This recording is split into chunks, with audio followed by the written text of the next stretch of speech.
आज के हमारे एडिटोरियल का टाइटल है साइलेंट किलर, यानी कोई ऐसी चीज़ जो चुपचाप आपको मारती है। यहाँ साइलेंट किलर कहा गया है हाई ब्लड प्रेशर को। हाइपरटेंशन की जो बीमारी होती है ना, उसके संबंध में इस एडिटोरियल में हम बात करेंगे। India must get more people to keep blood pressure under control. Keep under control, इसका मतलब है किसी चीज़ को नियंत्रण में रखना। तो भारत को ये काम ज़रूर करना चाहिए क्या, कि अधिक से अधिक लोग जो हैं उनका ब्लड प्रेशर कंट्रोल में रहे। ग्लोबली, वैश्विक रूप से hypertension high blood pressure affects, प्रभावित करता है। देखो, ये है अफेक्ट, इसे हम वर्ब की तरह यूज़ करते हैं। और ये जो होता है ना, ई से चालू होता है, इफ़ेक्ट, इसका मतलब होता है प्रभाव, इसे हम नाउन की तरह यूज़ करते हैं। Globally hypertension affects 1 in 3 individuals, कि वैश्विक रूप से अगर हम बात करें तो ये जो हाइपरटेंशन है ये 3 में से 1 व्यक्ति को प्रभावित करता है। और 4 out of 5 do not have it adequately controlled. Adequately का मतलब होता है पर्याप्त रूप से। और 5 में से 4 लोग जो हैं इस बीमारी को पर्याप्त रूप से कंट्रोल नहीं कर पाते। ये आंकड़े हमें कहाँ से पता चले हैं? अकॉर्डिंग टू, किस चीज़ के अनुसार है ये आंकड़े? The first world health organisation report on hypertension released on September 19, कि 19 सितंबर को WHO के द्वारा पहली रिपोर्ट, जो कि हाइपरटेंशन पे ना, हाइपरटेंशन पर पहली रिपोर्ट जो है WHO के द्वारा जारी की गई 19 सितंबर को। इसके अनुसार ये आंकड़े हैं।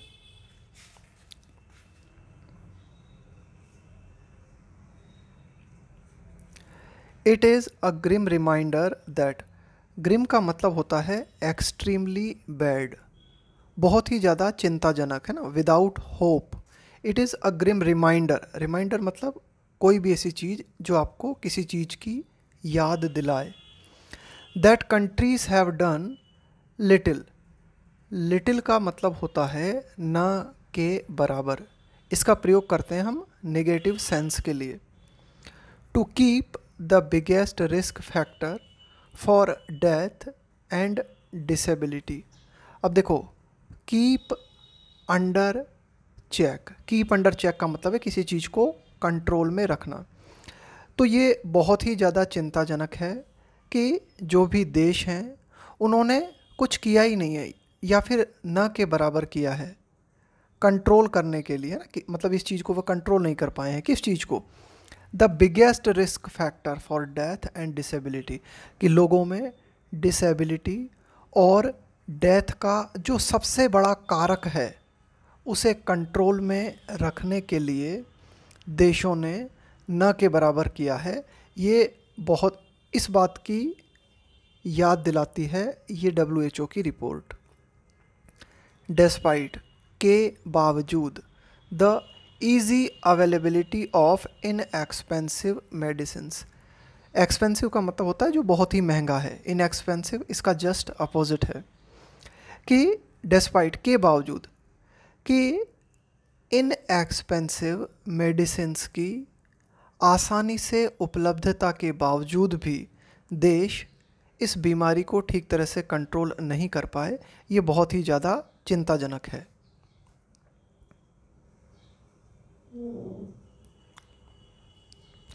Uncontrolled blood pressure over 140/90 is a main risk factor. Uncontrolled blood pressure का मतलब है ऐसा ब्लड प्रेशर जिसे कंट्रोल नहीं किया गया है, अनियंत्रित ब्लड प्रेशर। यानी कि अगर आपका ब्लड प्रेशर कितना है, इससे ज़्यादा है 140/90, तो ये एक मेन रिस्क फैक्टर है। किस चीज़ के लिए? फॉर कार्डियोवास्कुलर, कार्डियोवास्कुलर का मतलब होता है हृदय संबंधी diseases such as heart attacks, and stroke. तो लोगों को जो स्ट्रोक आते हैं, हार्ट अटैक आते हैं, यानी कि हृदय से संबंधित जो बीमारियां होती है उनका मेन जो फैक्टर है वो क्या है? High blood pressure. और हाई ब्लड प्रेशर किस चीज़ के लिए रेस्पॉन्सिबल है? And the most common cause of disease and death, यानी कि कई तरह की जो बीमारियां हैं और जो मृत्यु है उसका बहुत ही आम कारण है uncontrolled blood pressure. It is important, ये बात काफ़ी महत्वपूर्ण है कि हम इस चीज़ को नोट करें that health risk associated with hypertension do not begin at over 140/90। अब ऐसा नहीं है कि 140/90 से जब आपका ब्लड प्रेशर ऊपर चला जाएगा तभी आपको हेल्थ प्रॉब्लम्स होना शुरू होंगी। हेल्थ प्रॉब्लम्स उससे नीचे भी आपको होना शुरू हो जाती हैं। तो ये बात नोट करना बहुत ज़रूरी है कि जो भी हेल्थ रिस्क हैं और एसोसिएटेड विथ हाइपरटेंशन से, हाई ब्लड प्रेशर से जुड़ी हुई जो भी हेल्थ संबंधी रिस्क हैं, वे ऐसा नहीं है कि उनकी शुरुआत आपका ब्लड प्रेशर 140/90 हो जाता है या उससे ऊपर चला जाता है तब ही होती है। इंस्टीड का मतलब होता है के बजाय। They operate in a continuum even below what is classified as clinical hypertension के बजाय दे ऑपरेट, यानी कि जो बीमारियां हैं वो अपना काम करना शुरू कर देती हैं, वे ऑपरेट करना शुरू कर देती हैं इन अ कॉन्टिन्यूम का मतलब है लगातार। Even below what is classified का मतलब होता है वर्गीकृत करना, एज क्लिनिकल हाइपरटेंशन का मतलब हो गया कि चिकित्सकीय रूप से जिस चीज़ को हमने हाइपरटेंशन, देखो चिकित्सा शास्त्र जो है हाइपरटेंशन के लिए उसने बना दिया कि भाई एक पर्टिकुलर, इससे अगर आपका ब्लड प्रेशर ज़्यादा है तो आपको हाइपरटेंशन है। लेकिन यहाँ पे जो बात कही जा रही है वो ये कि ये जो क्लिनिकल हाइपरटेंशन क्लासिफाइड किया गया है ना, उससे नीचे होने पर ही, यानी कि उससे कम है ना, 140 से भी नीचे है ना आपका अगर ब्लड प्रेशर, तभी आपको बीमारियां होना शुरू हो जाती हैं। धीरे धीरे वो बीमारियां चलती रहती हैं। खास करके in people who are diabetic, खास करके मान लो कोई व्यक्ति है जो कि डायबिटिक है, उसको डायबिटीज़ है, तो ऐसे लोगों में उनका ब्लड प्रेशर कम भी है, यानी कि उतना नहीं है जिसे हाइपरटेंशन की कैटेगरी में क्लासीफाई किया गया है, तब भी उनको बीमारियां होना शुरू हो जाती हैं। इसके अलावा ऐसे व्यक्ति जो ओबीज़ हैं, ओबीज़ का मतलब है मोटापा जिनमें बहुत ज़्यादा है, तो अगर मोटापा आप में है और आपका ब्लड प्रेशर 130 है ना, यहीं से इतना ही है, तो भी आपको जो है ब्लड प्रेशर से जुड़ी हुई बीमारियां होना शुरू हो जाती हैं। इसके अलावा ऐसे लोग जो कि who consume tobacco and alcohol, consume का मतलब है यहाँ पे सेवन करना, जो तंबाकू और शराब अल्कोहल का सेवन करते हैं, तो इस तरह के लोगों में भी बड़ी ही जल्दी हाइपरटेंशन से जुड़ी हुई बीमारियां होना शुरू हो जाती हैं। हैंस इस तरह से हम क्या देखते हैं कि reports on hypertension levels in the population, कि जो रिपोर्ट्स हैं हाइपरटेंशन के लेवल से जुड़ी हुई, अंडर एस्टिमेट का मतलब होता है किसी चीज़ को कम आंकना, किसी चीज़ के महत्व को एक तरीके से उसका अनुमान कम करना, कम अंदाज़ा लगाना। अंडर एस्टिमेट द क्यूमुलेटिव का मतलब होता है इंक्रीजिंग, बढ़ता हुआ, risk of high blood pressure. तो कुल मिला के पॉपुलेशन के बीच में हाई ब्लड प्रेशर की बढ़ती हुई जो रिस्क है, उस रिस्क को ये जो भी रिपोर्ट्स हैं ये कम आंकती हैं। कुल मिला के ये जो रिपोर्ट्स आई हैं, इनके जो आंकड़े हैं एक्चुअली में अगर हम बात करेंगे ना, तो आंकड़े इससे ज़्यादा हैं। In the WHO report that released on, release के साथ में आता है ऑन प्रेपोजिशन, इसका मतलब होता है किसी चीज़ पे डिपेंड करना, किसी चीज़ पे निर्भर होना। तो जो WHO की रिपोर्ट है, जो कि 2019 के जो भी आंकड़े हैं उनके ऊपर डिपेंड करती है, यानी कि 2019 के आंकड़ों के आधार पे ये WHO की रिपोर्ट आई है। और इस रिपोर्ट में क्या बात कही गई है? 188 मिलियन इंडियन एडल्ट्स की 188 मिलियन भारतीय वयस्क जिनकी उम्र 30 से 79 के बीच है, 30 से 79 ईयर्स के बीच है, हैव हाइपरटेंशन। तो 188 मिलियन भारतीय को हाइपरटेंशन की बीमारी है, यानी कि इन्हें हाई ब्लड प्रेशर है। 1 मिलियन में होते हैं 10 लाख ऑफ देम। और अब अगर हम बात करें ये जो 188 मिलियन इंडियन एडल्ट्स हैं ना जिनको हाइपरटेंशन की बीमारी, ऑफ देम उनमें से the condition has been diagnosed. देखो, डायग्नोज का मतलब होता है कि आपने उस चीज़ को आइडेंटिफाई कर लिया, आपने जो प्रॉब्लम है उस प्रॉब्लम का आपने एग्जामिनेशन कर लिया, सिम्टम्स को पहचान लिया। The condition has been diagnosed only in 37%। तो लगभग 188 मिलियन लोग जो हैं उन्हें हाइपरटेंशन है, और सिर्फ 37% जो लोग हैं 188 मिलियन में से, सिर्फ इन्हीं लोगों में इस बीमारी को आइडेंटिफाई किया गया है। 30% आर ट्रीटेड, 30% का निदान हुआ है ना, ट्रीटमेंट दिया गया है उन्हें। एंड अ मीगर का मतलब होता है बहुत ही अल्प मात्रा, बहुत ही कम मात्रा। Meagre 15% of people have hypertension under control, और बहुत ही कम, मात्र 15% ऐसे लोग हैं जिनका हाइपरटेंशन अंडर कंट्रोल है। Women appear to be marginally better. महिलाओं की अगर हम बात करें तो ऐसा प्रतीत होता है कि मामूली रूप से उनकी थोड़ी स्थिति जो है पुरुषों की तुलना में बेहतर है। यानी कि हाई ब्लड प्रेशर में अगर हम महिलाओं की तुलना पुरुषों से करें तो महिलाएं जो हैं मामूली रूप से उनकी स्थिति थोड़ी बेहतर है।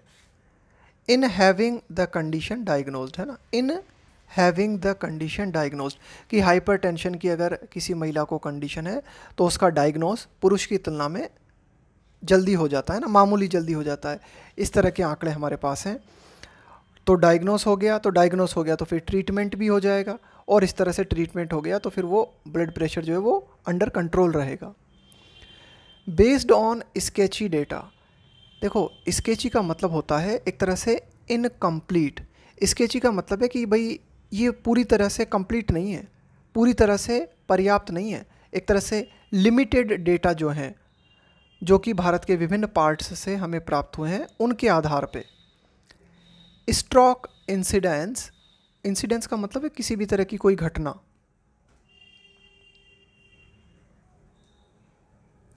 was found to be 108-172 पर 1 लाख पीपल पर ईयर, यानी कि प्रत्येक साल 1 लाख में से 108 से 172 लोगों में जो है स्ट्रोक, है ना, हार्ट अटैक से जुड़ी हुई घटनाएं हमें देखने को मिलती हैं। And the 1 month case fatality rate was 18% to 42% as per a February 2022 study. और फरवरी 2020, है ना, इस महीने की स्टडी की अगर हम बात करें तो जो मृत्यु दर थी वो कितनी थी हाइपरटेंशन की वजह से? लगभग 18 से 42% के बीच। In the global burden of disease report in 2019 में एक रिपोर्ट आई, क्या नाम है उस रिपोर्ट का? Global burden of disease report. यानी कि वैश्विक रूप से अगर हम बात करें तो पूरे विश्व में जो बीमारियां हैं उनका वजन कितना है, उनका भार कितना ज़्यादा है, इससे संबंधित एक रिपोर्ट थी। तो इसमें जो हार्ट अटैक था उसके बारे में क्या कहा गया? Was the leading cause of death and disability in India. कि हार्ट अटैक जो था, लीडिंग का मतलब है यहाँ पे प्रमुख, कि हार्ट अटैक, डेथ और डिसेबिलिटी का भारत में प्रमुख कारण था। स्टडीज़ हैव शोन, विभिन्न स्टडी जो हैं उन्होंने इस चीज़ को दर्शाया है दैट एक्सेस का मतलब है अधिक मात्रा में, साल्ट कंजम्पशन का मतलब है किसी चीज़ का उपयोग करना, उपभोग करना, ओवर 5 ग्राम्स अ डे, यानी कि अधिक मात्रा में अगर साल्ट को कंज्यूम किया जाता है, यानी कि 5 ग्राम से ज़्यादा साल्ट आप कंज्यूम करते हो, तो ये चीज़ जो है रेस्पॉन्सिबल है किस चीज़ के लिए? फॉर 17% टू 30% ऑफ हाइपरटेंशन, यानी कि 17 से 30% हाइपरटेंशन की बीमारियां जो हैं वो 5 ग्राम से अधिक नमक आप अगर लगातार कंज्यूम करते हो तो इसके कारण होती हैं। वाइल मेंबर स्टेट्स कि WHO के जो भी सदस्य देश हैं आर रिक्वायर्ड टू अचीव, उनके लिए ये रिक्वायरमेंट निर्धारित है कि वे क्या करें? अ 30% relative reduction in mean population intake का मतलब है जो आप अंदर लेते हो, जैसे पानी पीना, जूस पीना, खाना खाना, इंटेक ऑफ साल्ट बाय 2025 कि 2025 तक WHO से जुड़े हुए जो मेंबर स्टेट्स हैं उनके लिए ये रिक्वायरमेंट है कि वे साल्ट का जो इंटेक है उसे 2025 तक 30% तक कम करें।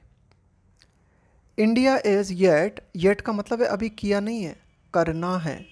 India is yet to implement का मतलब है लागू करना। मैनी कंपोनेंट्स का मतलब है घटक, उसी के एलिमेंट्स ऑफ WHO's प्रेस्क्रिप्शन का मतलब है कोई बात जो निर्धारित की गई है, जैसे डॉक्टर आपको प्रेस्क्राइब करता है कि फला फला मेडिसिन आपको लेनी है।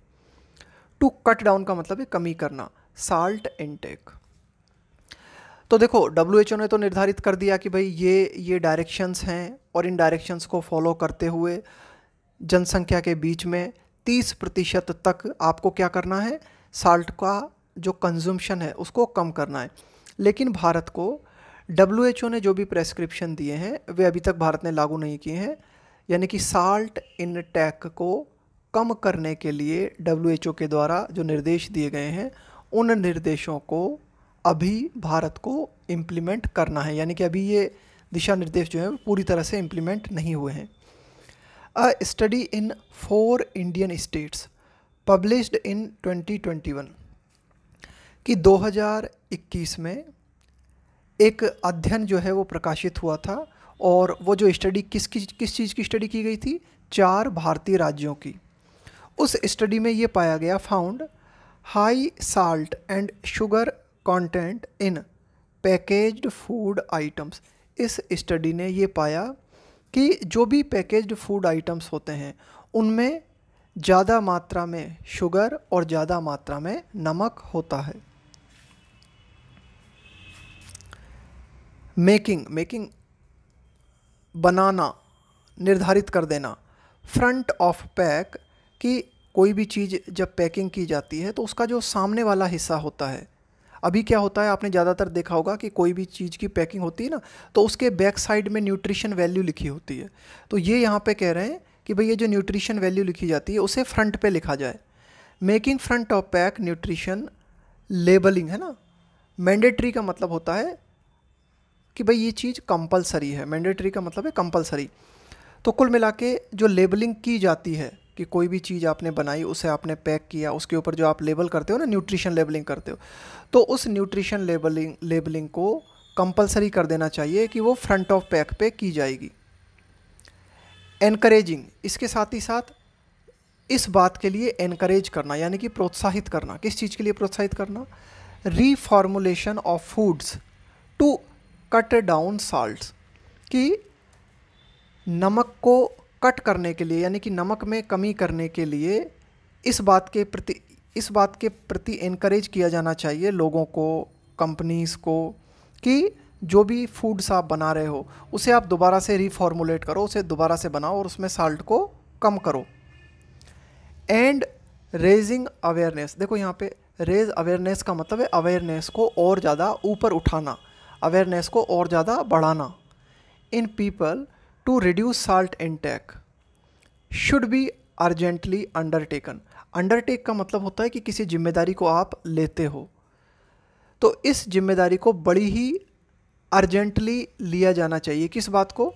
कि लोगों में अवेयरनेस बढ़ाई जानी चाहिए। किस चीज़ के प्रति? साल्ट इनटेक को रिड्यूस करने के प्रति। इंडिया हैज़ हावेवर का मतलब होता है हालांकि भारत जो है डन वेल, उसने बहुत अच्छा किया है। किस क्षेत्र में? In improving blood pressure control in people with hypertension, कि हाइपरटेंशन को कंट्रोल करने में भारत ने बहुत ही बेहतर काम किया है। थ्रू, थ्रू का मतलब होता है के माध्यम से। द नोवल, नोवल का मतलब होता है न्यू, नया। India hypertension control initiative, initiative का मतलब होता है कोई पहल, पहल का मतलब है किसी चीज़ की आप शुरुआत करते हो। तो कुल मिला के भारत ने IHCI के माध्यम से हाइपरटेंशन को कंट्रोल करने में बहुत ही बेहतर काम किया है। Launched in 2018 the IHCI, IHCI को लॉन्च कब किया गया था? 2018 में। हैज़ सक्सेसफुली एनरोल्ड, एनरोल का मतलब होता है नामांकन करना, जैसे स्कूल में आपका एनरोलमेंट हो गया। Successfully enrolled 5.8 million hypertensive patients for treatment in 27 states, कि 2018 में IHCI लॉन्च हुई थी और इस IHCI ने क्या किया है, बहुत ही सफलतापूर्वक 5.8 मिलियन हाइपरटेंसिव पेशेंट्स जो हैं 27 राज्यों के, उनको एनरोल कर लिया है। एज ऑफ जून 2023, कि जून 2023 तक के आंकड़ों की अगर हम बात करें तो 27 राज्यों के लगभग 5.8 मिलियन हाइपरटेंसिव पेशेंट्स जो हैं वो IHCI में एनरोल किए जा चुके हैं। इम्पोर्टेंटली, और भी ज़्यादा जो महत्वपूर्ण है वो ये कि 48% of patients enrolled at primary health centres and 55% at health wellness centres achieved blood pressure control as of March 2021, कि मार्च 2021 तक के आंकड़ों की अगर हम बात करें तो 48% लोग जो कि प्राइमरी हेल्थ सेंटर पे एनरोल हुए थे उनका ब्लड प्रेशर कंट्रोल में हुआ। इसके अलावा 55% लोग जो कि हेल्थ वेलनेस सेंटर में एनरोल हुए थे उनका भी ब्लड प्रेशर कंट्रोल हुआ। ये आंकड़े हैं कब तक के? मार्च 2021 तक के। इट इज़ नाउ इम्पोर्टेंट, अब ये बात काफ़ी ज़्यादा महत्वपूर्ण है, to greatly increase the number of hypertensive people on treatment, कि ऐसे लोग जिनको हाइपरटेंशन है, यानी कि जो हाइपरटेंसिव पीपल हैं उनकी संख्या बढ़ाई जानी चाहिए। मतलब ज़्यादा से ज़्यादा हाइपरटेंसिव मरीज जो हैं उनके ट्रीटमेंट की संख्या बढ़नी चाहिए, यानी कि ज़्यादा से ज़्यादा लोगों का ट्रीटमेंट होना चाहिए। एंड और क्या बात महत्वपूर्ण है? Keep blood pressure under control. Keep under control का मतलब है नियंत्रण, नियंत्रित करना, किसी चीज़ को नियंत्रण में रखना। और ये बात बहुत ही महत्वपूर्ण है कि ब्लड प्रेशर को कंट्रोल में रखने का हम प्रयास करें। ये था हमारा आज का एडिटोरियल।